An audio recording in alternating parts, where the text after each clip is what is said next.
and welcome to That Business Show 2.0 with your host, Jamie Maloney, where business becomes show business. Today, we're going to be talking about intellectual property with Robert, a.k.a. Bobby Klink of Klink LLC, and learn more throughout the discussion at that website, klinkllc.com. That's spelled K-L-I-N-C-K, klinkllc.com. So, Bobby, welcome to the program today. Thanks for having me. It's a pleasure to be here. So based up in Washington, a very litigious area to be an attorney, how does location play into this whole business? Well, for what I do, location really doesn't matter. Quite honestly, very few of my clients are actually here in Washington. I actually work with people kind of all over the country, and a lot of it now I'm working with internet entrepreneurs. So a lot of it is kind of, online and done through Skype and Zoom and these other great technologies that are out there today that make it easy to work with people anywhere in the country or the world even. So how did you find the world of intellectual property and get to working with entrepreneurs? Well, so I found intellectual property kind of like a lot of lawyers actually find their calling. There are some who go in with a real calling, that they want to do a very specific thing. With me, I joined a small firm, I guess it was 7 or 8 years ago. And when I joined them, they didn't really have any intellectual property expertise, but they had this little case that had some, it was an intellectual property case. I didn't have expertise on what else was going on. So they said, here, take this. And I did. And I fell in love immediately. And so that's what started me in the area of law. And then over the last series of years, I have started to decide, I'd really like to be working with entrepreneurs because it's a lot more fun than working with companies. Quite honestly, big companies are, hey, they pay you, but, you're just kind of a cog in the machine. So right. I started working with entrepreneurs and have kind of, niched down more and more over time. And I'm, really trying to focus on a couple of groups. I work with mainly startups, and then online entrepreneurs are the folks that I tend to work with the most. All right, so let's define what intellectual property is. I think all entrepreneurs know about the logo, yep. But what else encompasses intellectual property for us entrepreneurs? Well, so the way I like to describe it is intellectual property is anything that you own or can own that you can't hold in your hand and is not a piece of dirt. Pretty much anything else is intellectual property. There's 4 big areas and then kind of a 5th small one. So the 4 big areas are patents. You've heard of those. Yep. They get way too much attention in my view. You have to spend a lot of money and a lot of time to get them. And so often that's not the best bet for entrepreneurs. The second category you mentioned a part of, the logos, that falls under trademark. And a trademark or a service mark is anything that designates the source, meaning the company or the person who's producing or providing a service or a product. So it's a logo, it's your name, it's a slogan. So again, just do it is an obvious example. Right. So that's trademark law. Then there's copyright. Again, most people have heard about that. And that protects just about any creative work once it's put in fixed form. So movies, books, any kind of written content you're providing that has value and has some creative spark to it. If you do any music, et cetera, so that's copyrights. The final big area is trade secrets, and this I refer to as the Rodney Dangerfield of intellectual property because it doesn't get no respect. And for most entrepreneurs, it's actually the most important area because it's absolutely free. You don't have to file anything. You don't have to do anything. As long as you take the reasonable steps to keep your information that has value confidential, it's protected as a matter of law, and then someone else can't use it. So let me give you some trade secrets have to do with recipes for food and products. For a service provider and an entrepreneur, I'm trying to think of what trade secrets I may have. I don't know. I'm kind of an open book, and because information has lost its value in today's age. I've talked about that a lot of the program. It's harder to get people to value information today. Well, yeah, so you hit what most people think of. So the classic examples of trade secrets are the Coca-Cola recipe, the KFC chicken, their spice mix. But for an entrepreneur and a small entrepreneur or startup, you have a lot of trade secrets. Your email list, your CRM database, all of those things, if you take reasonable steps to protect them, they're protectable. If you don't, and someone can get access to it, guess what? They can take that information from you. The same if you're creating things using some secret sauce in how you do it. Again, I can use the example if you are an SEO expert and you have really a different way of doing it than other people, and you don't make that public. And the only people who would know, for example, are your customers. Well, if in your agreements with your customers, you have a clause that says, hey, you can't take the information I give you or use it or disclose it to anyone else, you could protect that secret recipe. And I use that as an example. I'm not sure there is such a thing that can happen in SEO, but there are definitely LinkedIn experts, for example, right, who would have that kind of thing. There are people who teach you all kinds of different things, and they have a secret way of doing these things, or a non-conventional way. And if they keep it confidential and take some basic steps to protect it, they can keep that protected. So how is an email list protected? For instance, you referenced that as a trade secret, and where would somebody go to see that Jamie Maloney's email list is protected? Well, so with an email list, it's not a third party you're worried about; it's your employees. And think about it as a customer list more. And I use this example. So, and it's not in the internet world, but it's one that most people can grasp. Let's say you have a lawn mowing business, okay, and you have a bunch of people who work for you. And they go out and they're the actual service providers. They know how much you charge. They know how you work. And if they have access to your customer list or your prospect list, and you don't have any protections in place, you can imagine what's going to happen. It happens all the time with lawn businesses, with maid services. They go out, they start their own business, and they solicit your existing customers because they know who they are and how to contact them. And if you were charging $40 a week, they're going to say, well, I'll charge you $35 a week. And guess what? It's also the person they were, that you're already working with. Can't they just put a non-compete in place and say that covers all that stuff? Well, the problem is non-competes are not enforceable some places. For example, in California courts basically say we're not going to enforce a non-compete. Pretty much as a rule of thumb, they won't do it. And even other states, there's limiting abilities to how much you can do in a non-compete, especially in certain areas where you would be limiting someone's ability to do their trade if you said you can't compete with me. So that's why instead of saying you can't compete, you have a clause in here that says you can't use any of the confidential information you learn while you work for me for any purpose other than for my business. And that's another way of doing it rather than having a non-compete. And a court is going to be much more willing to protect that than they would to enforce a non-compete. So from an employee standpoint, would that just be another contract that they sign in addition to their standard employment agreement that you would present them to protect an email list and other capacities of the business? So you can either do it in a separate agreement, or if you have them signing an employment contract, you just need to add that clause into your employment contract that, you can do it with pretty generic, but then also if you have specific things, it's going to be better to list specific things that are included that they can't use. How do IP laws differ from state to state? You just told me California doesn't enforce, non-competes. I mean, how are states different? Well, so for the most part, so for patents, for trademarks, and for copyrights, there is some state level, but for the most part, it's all federal law. Federal, okay. So it's the same everywhere. Patents are only federal, and there's the Patent Act, which controls it. Copyrights the same way. There's the Copyright Act. And then trademarks are under what's called the Lanham Act. Until recently, trade secrets were state by state. But again, the formula was pretty much the same everywhere. It was, you have to prove that the information has commercial value, that it's not generally known, and you've taken reasonable steps to keep it confidential. Recently, there was a new trademark. I think it's called the Uniform Trade Secret Act passed. But so there was a federal law that kind of provides uniform protection on a federal level as well. So now IP is largely handled at just a federal level, although there are some state laws that come into play.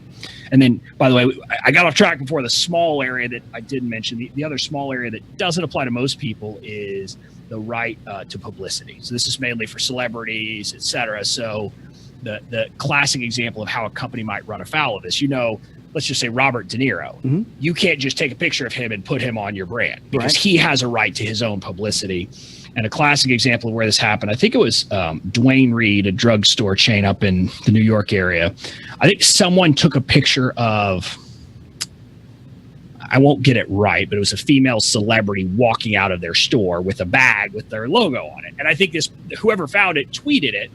And then Duane Reade said, we love this, and started to then use that. I think they then did their own tweet, and they were actually sued. I think it was Katherine Heigl. Well, don't we all have our own rights to our own images? I mean, I'm not necessarily a celebrity, but if I see my picture on a website, I could complain even though I'm not a celebrity, or how does that work? Well, you could, but I just say it's not something that happens very often for most of us, right? And quite honestly, I don't know about for you or for me, but if somebody wants to use my likeness, for the most part, I'm happy with it. It's just going to give me the publicity I need. I'm not going to complain about it. People aren't going to get commercial value usually from using my image, but they would from a celebrity. That's why I say it's kind of a minor area that doesn't come up that often. How difficult is it to protect intellectual property once it's registered and branded and whatnot? Well, so once it's been registered, it can be hard. It can be easy. It depends on the situation. So let's use trademark, for example. If you have a federally registered trademark that has, let's just say a name, okay? And literally someone creates the exact same brand with the exact same name in the same line of business, it's going to be pretty easy. You're going to be able to get them to stop doing it. The gray areas come up where it's not as clear, where the name isn't exactly the same, but it's similar, where the logo isn't exactly the same, it's similar. Or in copyright, the question on songs, I mean, you'll hear this all the time, copyright disputes as well. Is it close enough? And, that can be a hard test. The important thing is having it registered, having the protection in place at the beginning gives you the option about whether you want to enforce it. If you don't take the steps initially, you don't have a choice and you can't do anything about it. You can't enforce it. So, enforcement is a harder issue, quite honestly, but it can be not too bad in some circumstances. Yeah, and registering a trademark takes time too. I registered my trade name here, That Business Show, and it was about a 7 or 8 month process, and that was because it was uncontested too. So it's important to know that stuff takes time too, and it adds value to the company as well. Right. And one of the most important things is to make sure no one else has already registered the name, regardless of whether you're going to register it. Right, and that's where you come in. That's why people should reach out to you, Robert Klink, intellectual property attorney. You can learn more at klinkllc.com. That's spelled K-L-I-N-C-K, klinkllc.com. Got to take a break. When we come back from the break, we'll talk to him about what are the biggest branding mistakes that entrepreneurs make that can lead to legal nightmares, and also hear his own story about how he developed his own business and how he found the why within his own brand. So you're listening to That Business Show 2.0 with your host, Jamie Maloney, where business becomes show business.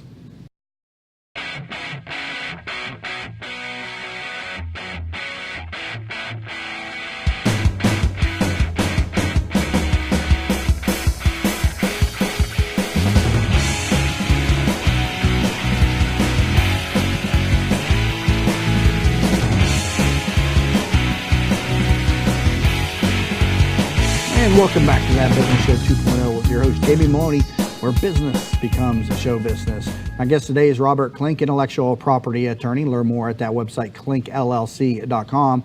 And so, Robert, what are some of the biggest branding mistakes that entrepreneurs have made and that lead to those legal issues? Yeah, well, the biggest one is what I hinted at the end of the last segment, and that is a lot of entrepreneurs will spend unbelievable amounts of time brainstorming, spitballing, testing to find the perfect name for their business, for their product, etc. And they get there and they stop. And they don't take the time to see, has someone else already registered that trademark? Has someone else already been using that name, that brand, etc.? And the problem is, if you do this, people aren't going to hear about you when you first launch. I mean, let's be honest, when you first launch a podcast, I mean, who's going to be listening? Your mom, your dad, right. your wife. It's hard to get them out there. Absolutely. Yeah. Right. But once it's, so at that point, no one's going to know about it. No one's going to contest it. You're going to spend months, maybe years building the brand, building your brand equity, putting time, money, effort into it. And then you get popular and guess what? Somebody calls you. Yeah, and that's when they do it. And so the problem is, even if you have a name that you just think is great, it's not going to be worth the hassle at that point, because you're probably going to have to change your name. Yeah. You're probably going to have to go back and stop using this brand that you built all this equity in. And maybe it's not starting over, but you're going to be starting from way behind. Yeah. Whereas if you spend you can get a trademark search done for a couple $100. You can do it yourself, quite honestly, at least do it good enough. And if you do that at the beginning and you find something close, you might say, okay, rather than That Business Show 2.0, I'm going to name it something similar, but far enough away so it's not a problem.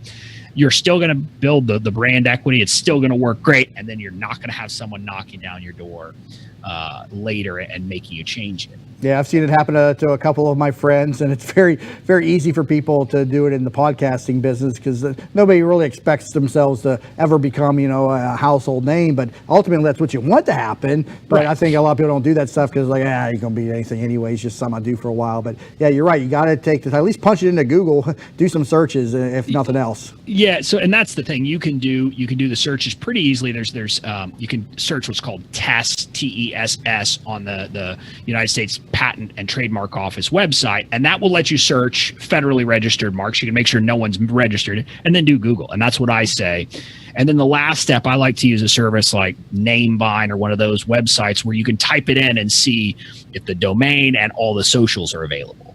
And again, the domain being available, that's a mistake a lot of people make. They think if the domain's available, there's no problem. That's not the case. You have to go deeper. But it's a level I want to check. I want to see, hey, is the domain available and is the social? Because if someone's already using the social media handle, that makes me nervous that someone's out there using it. So, that's something you want to check as well. And if you do that, you're in pretty good shape. Is that dispute right there, the branding of the company, the biggest issue that you see in intellectual property disputes, or are there other areas that are bigger from a litigious standpoint? Well, that's the biggest one, and you don't see litigation often on it because what happens is you get a cease and desist letter, and people have to just decide, and they kind of usually goes away. Mm-hmm. Another one that comes up, and again, this one probably comes up more often, but it's also something that isn't as catastrophic, but it's people who are using copyrighted material without permission, and they're doing it not in a malicious way. I mean, some of it maybe it is, but people go on to Google Images, for example, grab an image and put it on their website. Well, guess what? I mean, if it's a copyrighted material, someone's going to find out.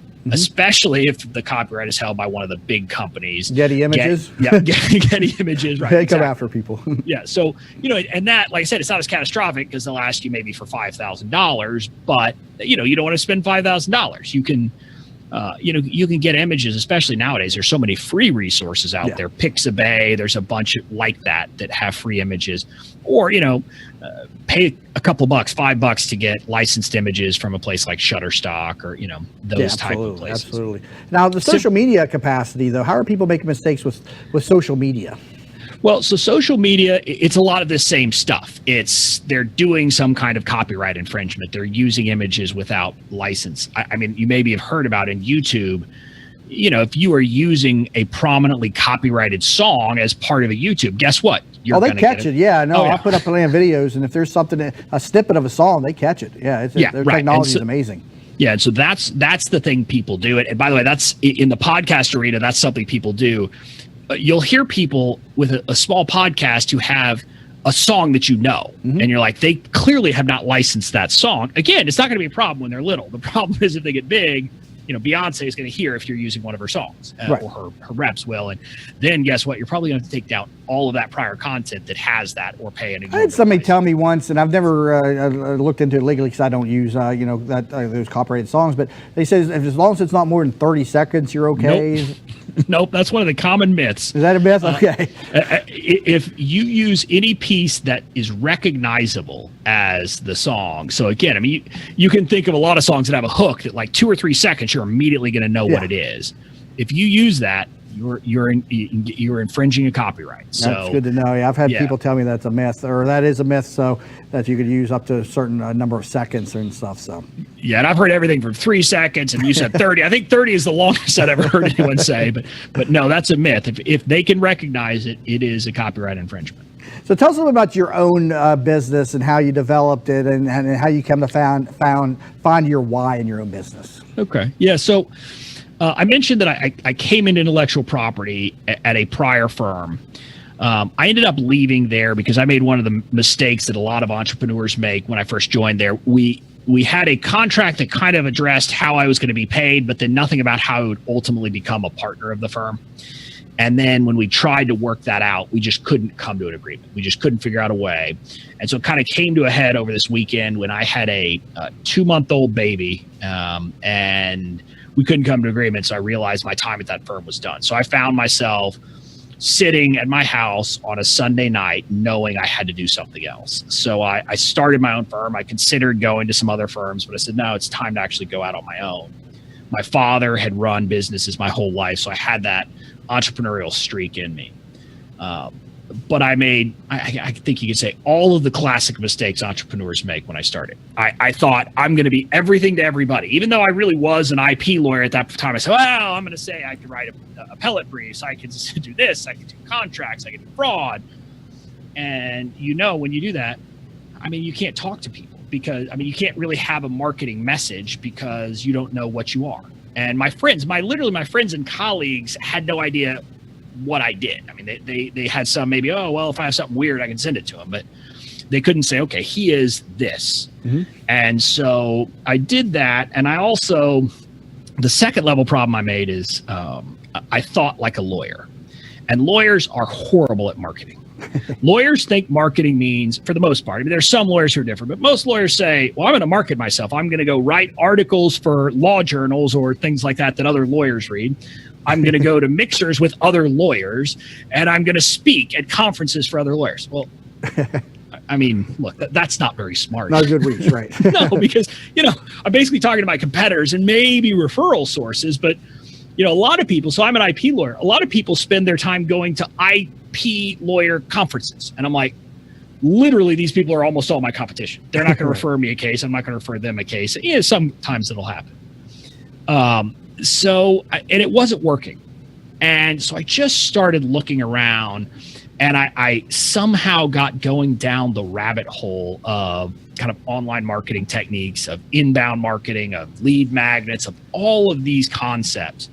And I spent, a year and a half to 2 years where I was doing it in an ad hoc basis.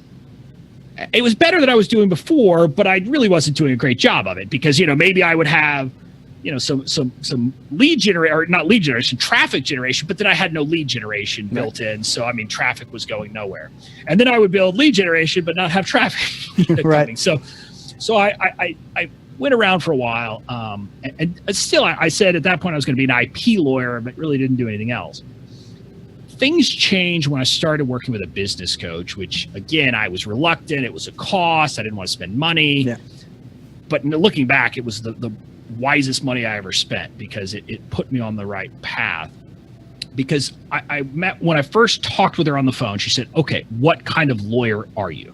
And that's when I finally put a stake in the ground and said, I am an intellectual property lawyer. That's what I do. I'm not going to pretend to be broader.